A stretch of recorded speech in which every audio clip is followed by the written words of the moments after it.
Hello, everyone. Welcome back to Rushing the Field, National College Football Show from NBC Sports. You can catch us wherever you get your podcasts and on the NBC Sports YouTube page. I'm Nicole Auerbach, joined by my pal and Ohio State national champion, Joshua Perry, here to talk a little bit of everything. There's a lot of news for it being April. Some spring football, spring portal window, spring road trip, and a very interesting retirement, a big name in college football history, Lee Corso. One more college game day episode, one more headgear pick coming our way in week one. We'll get to that in just a second. But Joshua, lovely to be back with you. Happy spring. Happy spring. Good to chit chat with you. A couple questions before we really get into this. Number one, what city are you in right now? That's a great question. Currently in Pittsburgh. Okay, so peel back the curtain on our spring road trip. So we did this last year, and then we were doing it this year. Joshua was part of the first stop, but 5 stops. We did Indiana, Illinois, Michigan, Ohio State, and Penn State still to come. So I have been to 4 Big Ten college towns, met with 4 head coaches, sets of coordinators, and we taped 3 features, 1 more to go. So next week, we're going to do draft recap. So we're going to do a Friday show next week. But we're also going to recap the entirety of the trip. But Joshua, we're 4 out of 5 down. And like you and I were together at Indiana, which was very interesting because they, it's like, well, what do you do now? You just had the greatest season ever. But I got to say, the team that I am excited for, and then you go through the schedule and you get really excited for is Illinois. That's one of the takeaways from the week. I might be most upset that I missed the Illinois stop because I've been on that campus many times, and I think that Brett Bielema is one of the best when having like media in town. He gives really good access, but like he's also a great teacher of football, and he's a generally like pretty open person. So I think they're going to be really good too. You mentioned the schedule; it definitely sets up for them 100%. To make some noise. So I hope you guys are having fun. I miss being out there with you. Second question is, I see you got the quarter zip on, and I just need to know how I can get more merch because it seems like you got all the merch. I know.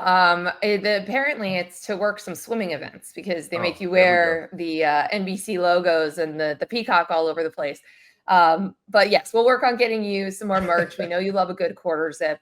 That's basically like the uniform for the Big Ten College Countdown because Matt Castle's on the trip now too. So we've got a lot of QZs. The QB with the QZ. QB with the QZ. Mike Robb will be with us in Penn State. So yeah, it's the full group. Can't wait to hear full about group. That. We'll miss you, Joshua, but I will write down all of the stories and all of the antics so that we can make you feel like you were part of it. And like I said, next week we'll do a full recap. Quick tease though. Bryce Underwood, extremely good at throwing the football. We got to see Michigan practice, and he is the real deal there. So that was exciting. Also, I don't know if you've been to the Woody since the national championship, by the way, in Columbus.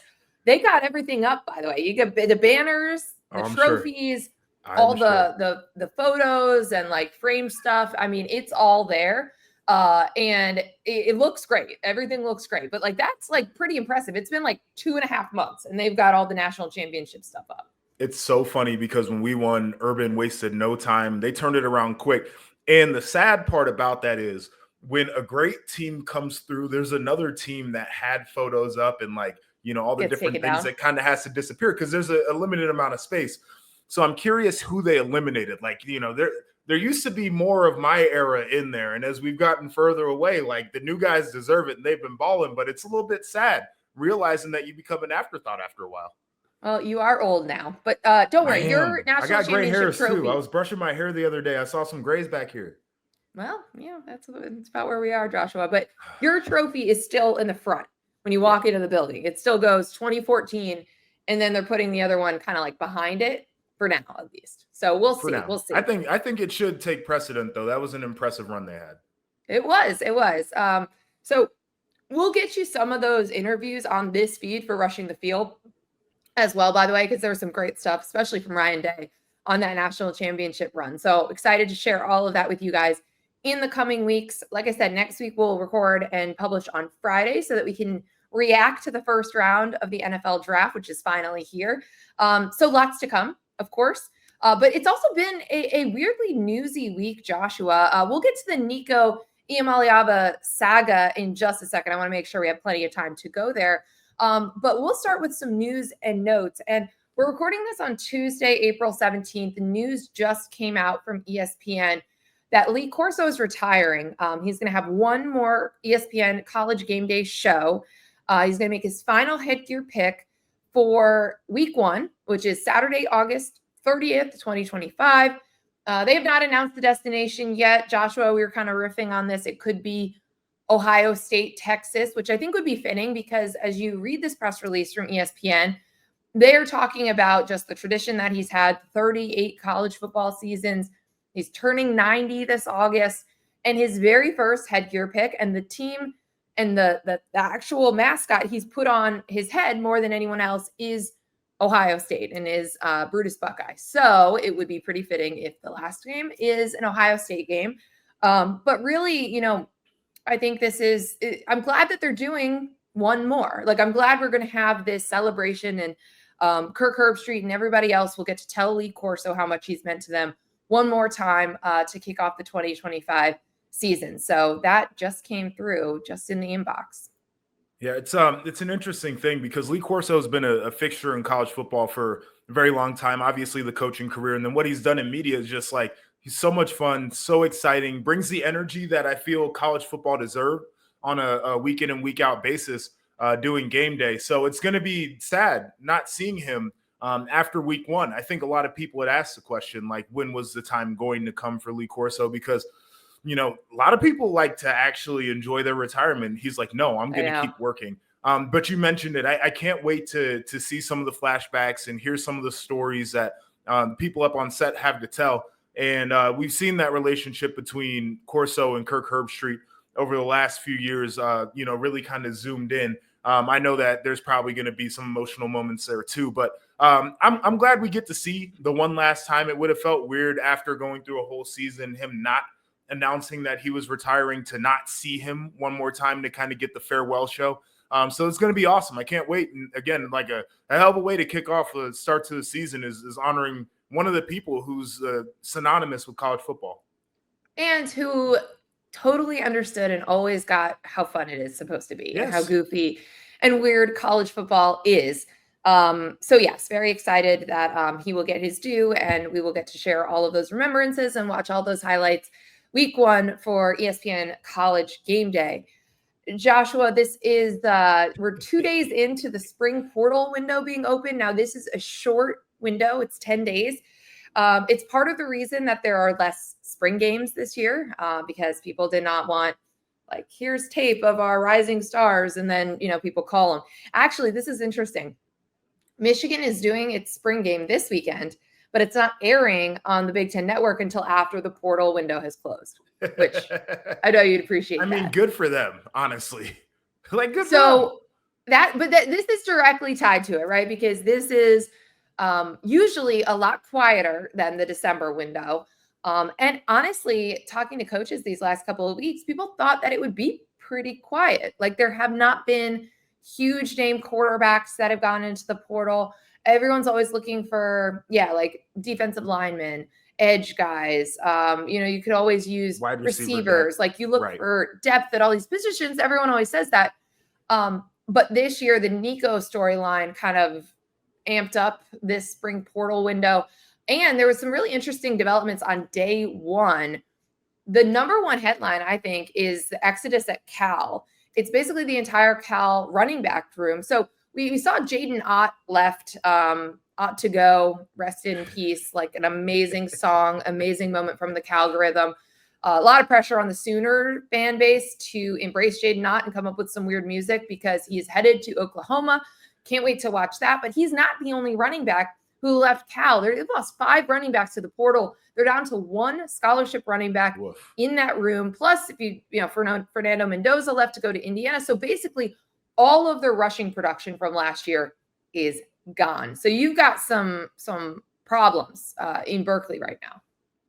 It's a bit of an issue. And the spring portal is we talked to some people that said they were going to have some anxiety, like NIL related, where people are just trying to get some of the money out. But like watching this Cal situation specifically is crazy to me. And if I had to guess what's going on here, is there was some sort of disconnect between that room and the running back coach, Julian Griffin, out there, because there is no way that you have all of your guys leave after spring if that wasn't like bordering on or actually a toxic environment. So I'm curious to see what the fallout is here. To me, if I'm looking at this, I'm a head coach and I'm an administrator. Losing all of your guys in the spring portal is like grounds for like getting you out of there. Like you don't have a room. You didn't do your job. You didn't keep anybody. Right. So like that is such an odd thing. But this is also like one of the weird situations that people had talked about as doomsday for college football, and like none of us really ever thought would happen, is a Power 4 school not having a position group. Like imagine if they're not able to rectify this and they go into training camp and they have one scholarship running back. What do you do? Right. Huge what do you safety do? issue. It's going to be a bad deal. So I think it's all a great point because, typically if you saw a running back or two go into the portal, you're like, all right, they're not going to get reps. Like they learned through spring. They're not going to play this fall. When the entire running back room goes into the portal, you have a problem with the coach. So that will be an interesting storyline to follow here moving forward.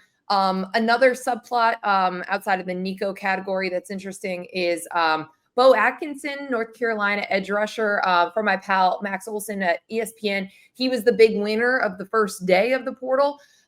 He debuted as one of the top spring transfer players available, has reportedly lined up visits to Ohio State and Georgia. And again, we were talking about this. Like, if you can get a pass rusher out of this portal, you absolutely want them. And again, every coach will take extra depth at that position, that area, the impact players. So again, if you have that capability, you can probably make some money here in this spring portal window, because we are still seeing some crazy numbers getting thrown around because the house settlement hasn't been approved yet. So you have people trying to spend money before there might be a clearinghouse where you have to see if some of these deals actually get approved from collectives. So we'll continue to follow any impact spring guys, and we'll get to Nico in just a second. One more news and note.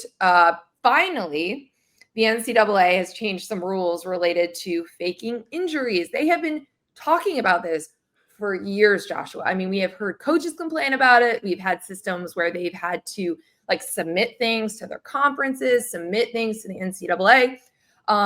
And nothing has really like deterred the activity itself. So I'm going to read you what the rule change is, which got approved by the Playing Rules Oversight Panel. So this is taking effect this fall. I want to get your thoughts as someone who played, if you think this is actually going to work. This is what got approved this week. If medical personnel enter the field to evaluate an injured player after the ball is spotted by the officiating crew for the next play, that player's team will be charged a timeout.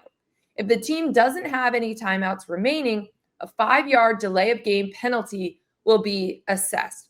So that is trying to disincentivize faking injuries, to slow down, to mess up, give guys a break, but really just to mess with the other team and what they're doing offensively. Is this going to work, Joshua? Is this a stiff enough penalty?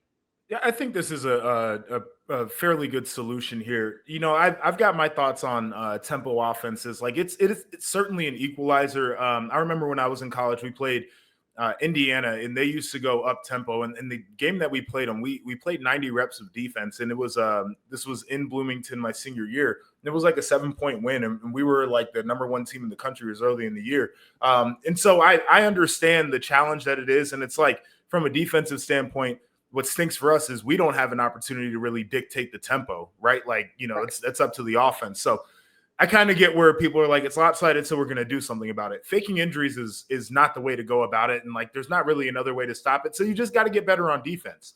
The idea here is if you're an injured player, you get hurt during a play, the coaches always tell you, if you're hurt, just don't get up. Right. And so like the medical staff will see you lingering there behind the player, wherever you're at, and they will whistle officials will blow the whistle and allow them to come onto the field before they get ready to set for the next play.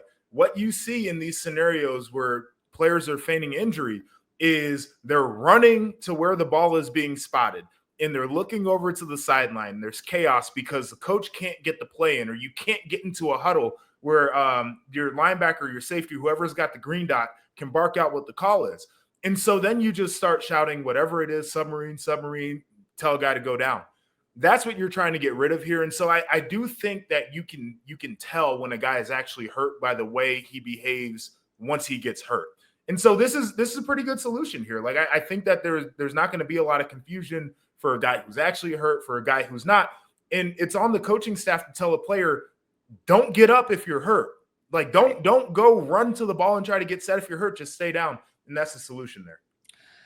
It's interesting because I think it has reached a fever pitch in the last couple of years where there have been headlines, there have been narratives. You've had people in game talking about how embarrassing it is for the sport to have this continue to happen.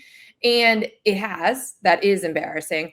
But they talked about a lot of different ideas. Like they were saying, that player would have to sit out the entire possession, or a couple of series. I mean, there were a lot of different things, but the fear was always that you were incentivizing an actually injured player to try to stay in the game. So that's what I like about this solution, is that it's like a team penalty, losing a timeout or 5 yards versus that player trying to play through something if they're actually hurt. So yeah, we'll see how this goes, but I do think it's better than some of the player specific penalties that they were initially talking about. There were a couple other timeout adjustments, in this rules changes this summer. This is one that closes the loophole on what we saw Oregon do, the 12 men on the field late in the game. There's a lot of conversation about how brilliant that was for Dan Lanning. It's gone. This is what the new rule is now. After the 2-minute timeout in either half, if the defense commits a foul with 12 or more players on the field and all the players participate in the play, the officials will administer a 5-yard penalty. Offensive team will have the option to reset the game clock back to the time at the start of the play. If the 12th player is attempting to leave the field and has no influence on the play, the defensive team will be penalized 5 yards with no adjustment to the game clock. So the idea here is that you lose the loophole of some time running off just for a penalty that you're committing. So, listen, this is like the Kenny Pickett slide play. Like as soon as something happens like this, we knew that loophole was going to be closed up. Yeah. I mean, it was, extreme gamesmanship there. Like it was one of those that we talked about for weeks of how creative and how smart. Like you had to be so prepared to be locked into that situation to say, okay, I know where the clock is and we want them to run a play and burn some time, but we can take a penalty here as well for 12 men on the field and the whole deal. It was brilliant. Also, like, yes, we should close this loophole so we can actually finish games properly. So I'm here for it, but I also do miss this opportunity to like screw with other teams a little bit. Like if you can be that locked into the game situation, I think you should be able to pull off some of these loopholes. Well, now someone will find a new one. This is how it works. You look for any particular edge. So yeah, I mean, this is what happens though. Someone does something in a very high profile way. They don't want everyone immediately copying and doing it. So they change the rules. Okay. We have covered all the news and notes that are non-Nico related. So want to get into this, Joshua, with you. Yeah. We have not podcasted. We've texted, but we have not really fully talked about what happened at Tennessee over basically a 72-hour period last weekend where, report surfaces in On3 that Nico Iamaleava's, him and his reps are in contract negotiations with Tennessee, which is where he already plays. He doesn't go to practice. Tennessee says, okay, nope, we're done. We're moving on. He enters the portal. Do not contact tag. Tennessee has a spring game. And now there are reports that he is likely headed to UCLA after he talked to North Carolina and Tulane. Those fizzled. I mean, if Tulane is saying like, no, we're good, you've got some problems. He was trying to get to the $4 million range from Tennessee. He's making about $2.2 million. There's a lot of angles to this. So Joshua, I'm curious, like we can start anywhere. We can start with UCLA and where he might land. We can start with how he got here. What is most interesting to you about this entire saga? All right, let's start from the top. I feel like the way that people have framed this story to me is really unique because it's a lot of, well, the NCAA doesn't do anything, and this is how we get into these situations. And good for Tennessee for taking a stand on this, and Nico needs to get better advisors. I think all three of those things are 100% true.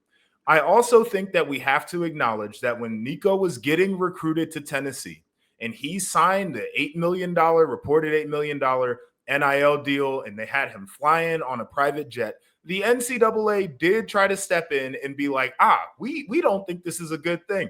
And Tennessee lobbied the attorney general of the state to file an injunction so he could negotiate with third parties to secure this NIL deal. This is how this whole Nico thing to Tennessee started. How you get them is typically how you lose them, right? It's true in relationships, and I think it's true here.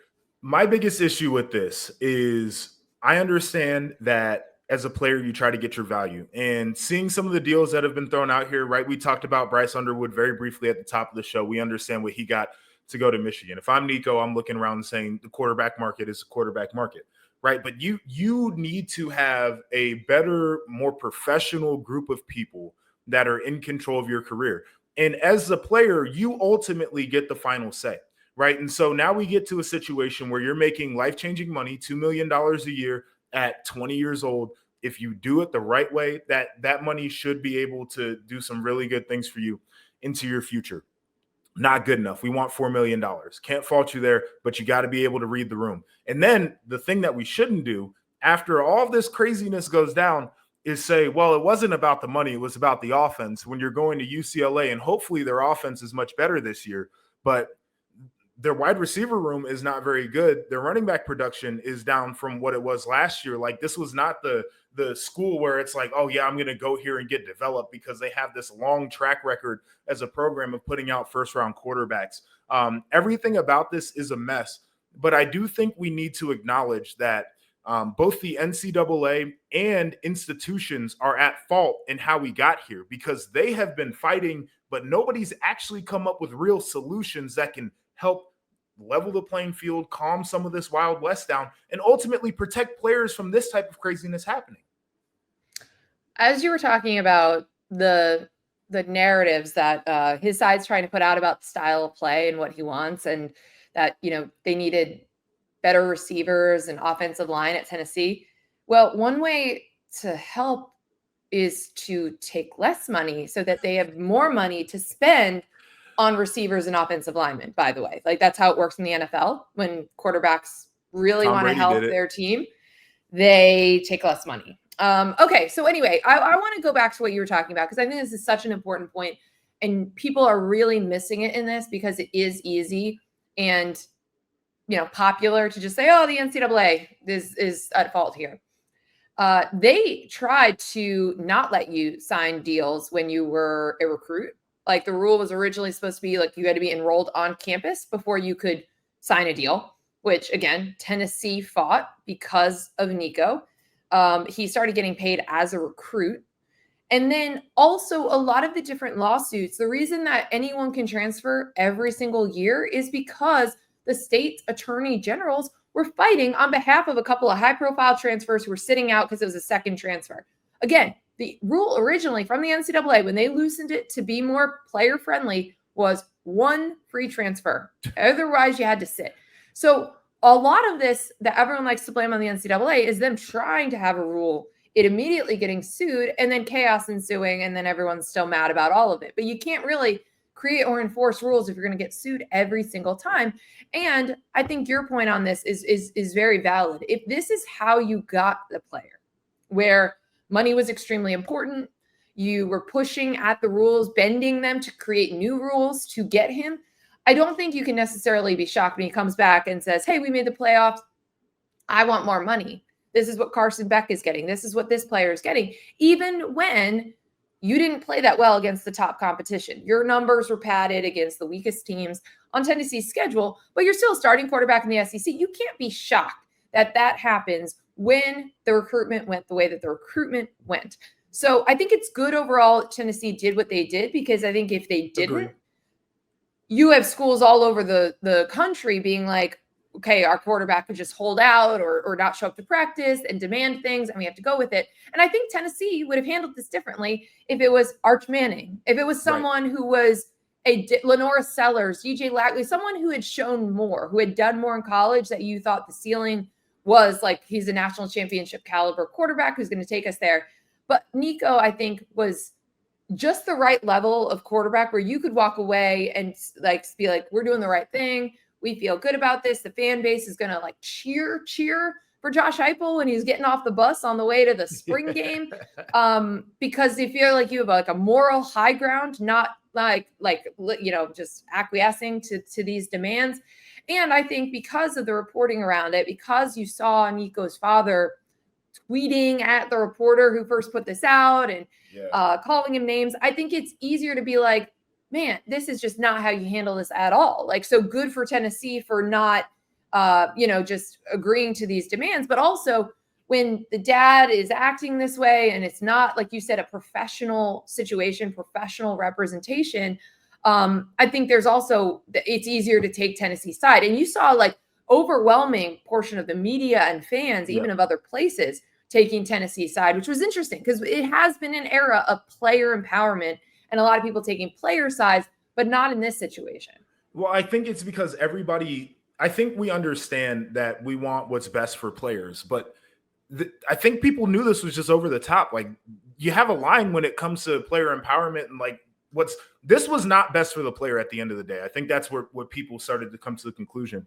The other thing for me is like, I'm at the point where I don't want to see dads and uncles and whoever representing their kids, right? Like, unless you become a legitimate like certified agent and you go through like courses or whatever the case is, like that to me is one of the biggest problems here. Is I think there's a conflict of interest when you're a blood relative in the first place, right? Like you're just not thinking that straight. You can't be objective. And like, agents are supposed to represent obviously their client and their best interests. But I think the lines get blurred there, and you probably think a little bit higher. Like, everybody, I've got a son, he's 1 year old. I think he's the greatest kid in the world. He's going to be the smartest kid that has ever lived, right? Like, that's how I feel about my son. I should not represent him because I feel like that. It's just not good for him. It isn't. And so, like, this is the other part for me. It should be a cautionary tale for players where this has now become a profession and we're talking about real money. And you should leave that to professionals, because the negotiation was not handled well, obviously, but the media rollout of this thing in the way that it was litigated in the court of public opinion was not handled well either. And one of the things that agents do is they know how to spin.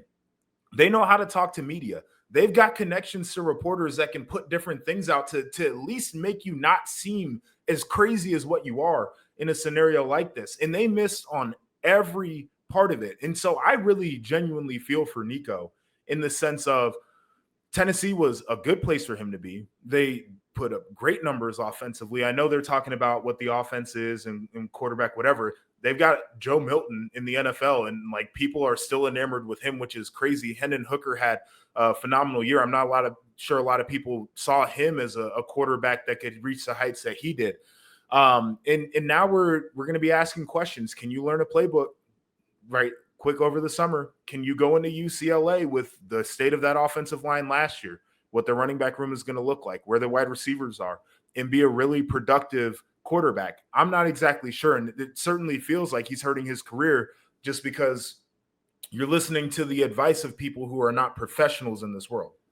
Or you are not pushing back on it, right? Like, that's also it's hard to push back on dad too, though. That's what I'm saying. Like, that's another reason why, it's better to have someone you're not related to in that role a lot of the times, because you can fire them. You can push back on them. Imagine firing your dad. I mean, but that is some of the situations that athletes get in. So I think that's what's making this very difficult, but also really familiar to sports fans, right? The overbearing father is trying to control his son's career and trying to do all of this himself. the idea of a team and one being greater than the team, or one individual player holding out in a sport that has not had that before. So I think all that has led to the narratives, and to your point about without having an agent to like actually kind of craft narratives or at least share their perspective. You have these ideas of like style of play at Tennessee, which by the way was the same in December when you didn't go into the portal in December. Even if you wanted to threaten it, even if you wanted to say like, we're trying to renegotiate, then you still didn't do it. You knew what you were signing up for. And by the way, Josh Heupel's offense hasn't changed. Right. So when you recruited, when you got there, when you played in it, it's the same. And then, of course, then you had very public reporting around talking to North Carolina, them going in a different direction. Tulane being like, no, we're good. And we know that if it ends up being UCLA, because again, it has not been like officially announced by Nico yet, but all signs seem to be pointed that way from people who are plugged in at UCLA. It's going to be way less than $4 million. So you went through this entire ordeal. And it's going to be less than the 2.5 or whatever he was going to get from Tennessee. Probably will. Could be, should be, right? Because I mean, it's like a headache tax of like, now we have to deal with this. Yeah. So you better play well. You better try to win over that locker room, because this stuff becomes really, really hard. And maybe it doesn't matter to the players who are like, hey, do what's best for you, or try to get your money. And like, maybe they think he gets screwed in some situations. But otherwise, you're behind the 8 ball, and you got to try to be like the ultimate team guy when you get in somewhere else, and you are making less money than what you just publicly demanded. Yeah, it does matter to players too, right? Like I think players in the locker room understand the world that we're in, and they're fine with guys getting their money. What I don't think they're fine with, and I always say this, but players know, right? Like anytime there's a quarterback competition on campus, you talk to the coaches, oh, it's neck and neck, it's neck and neck. If you went into the locker room, the players would tell you, they know, right? And so I think they understand that Nico was asking for entirely too much, and that's a tiring thing. So that hurts him there with the guys at Tennessee. Like, even if they would have come to a deal, I'm not sure he would have been able to walk into that locker room and be the same guy. The other thing this really hurts is if Nico is going to be an NFL player, if I'm a GM, that is a do not draft due to character. That I cannot bring you into my locker room after watching what went down. It's risky and it's drama. And that's where we lose the big picture here.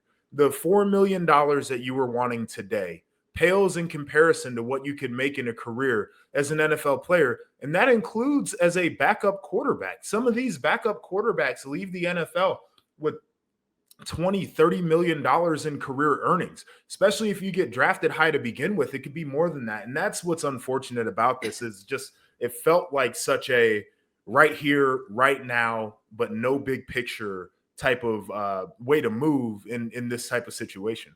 I think that's a great point. And by the way, like when you go to places like Illinois, when you talk to schools that are not Tennessee's of the world, that's what they sell, right? When they know their NIL isn't necessarily going to be higher than everybody else for their best players. It's, well, but we'll get you drafted, and then you're going to make all your money in the NFL. Like, we're going to have your ceiling be higher in the pro level, and that's where you make the money. And so I think, it depends who's around you. It depends how you particularly think. But this is going to be, again, a continual storyline that we're going to have to continue to track, because we were interested as soon as he, hey, he signs this deal. Is he going to actually go to Tennessee? Does he get paid that if he transfers? Like, we're going to learn the answer to a lot of that with his initial contract. And then also, what happens next, presumably at UCLA, which, by the way, his options were going to be extremely limited. Yes. Everybody's got their quarterbacks. They've got their guys. You can't bring him in somewhere where there's an actual competition, right? Like, it has to be somewhere where you're like, you're the guy. Right. I think a lot of schools were waiting to see too, if he was really on sale, like if they could have got him for a real steal. Yeah, I think people would have, which is crazy looking for NIL sales, but I think people would have been like, okay, we'll roll the dice on it. But, you're still talking about 7 figures here. It became a very narrow list of teams that would be interested in jumping in. Right. And again, that had a situation where you are taking him, it's worth the headache, and he's going to be the presumed starter. Right. we'll see how all of this goes. We'll see what happens, what other narratives get spun whenever Nico eventually talks. What happens if he changes his representation, if he gets more professional folks around him. We'll continue to track all of that. That is absolutely one of the top off-season storylines. There's a bunch in the Big Ten. There's a bunch nationally. We'll cover all of that in the coming weeks, plus give you our reactions to the NFL draft next week. So we are going to record next Friday. Some of our favorite college players headed off to the next level. We'll finally know where Shedeur Sanders gets drafted. We'll finally see who's QB3. A lot of big storylines to follow next week with the NFL draft. But mostly, I just love the moment where everyone gets their call and, you just watch this lifelong dream be achieved. So I get a little emotional when you see that happen, Joshua. That's my favorite part. My favorite part is all the players who go to the draft running up on stage and giving a big hug to the commissioner. And then when they sit in their first NFLPA meeting, they get to learn that the commissioner is the enemy. And it's like, y'all did all that hugging for no reason. It's amazing. Awesome. Because everybody talks about it. Players say that from 5 years old, this is the thing that they wanted to do. It's the thing that they were working toward. And that's the beginning of the next journey for them. Yeah, it is right around the corner. We will have more on that. We will fully recap this spring Big Ten trip. And we're going to get some of those exclusive interviews from that trip on this feed. So subscribe, rate, and review us here on Rushing the Field. You can find us over on the NBC Sports YouTube page as well. But we will be back next week, and we'll probably know a lot more about whatever happened with Nico Iamaleava as well. So we will get you caught up there as well. But thanks for hanging with us. He's Joshua Perry. I'm Nicole Auerbach. This is Rushing the Field, and we'll see you next week.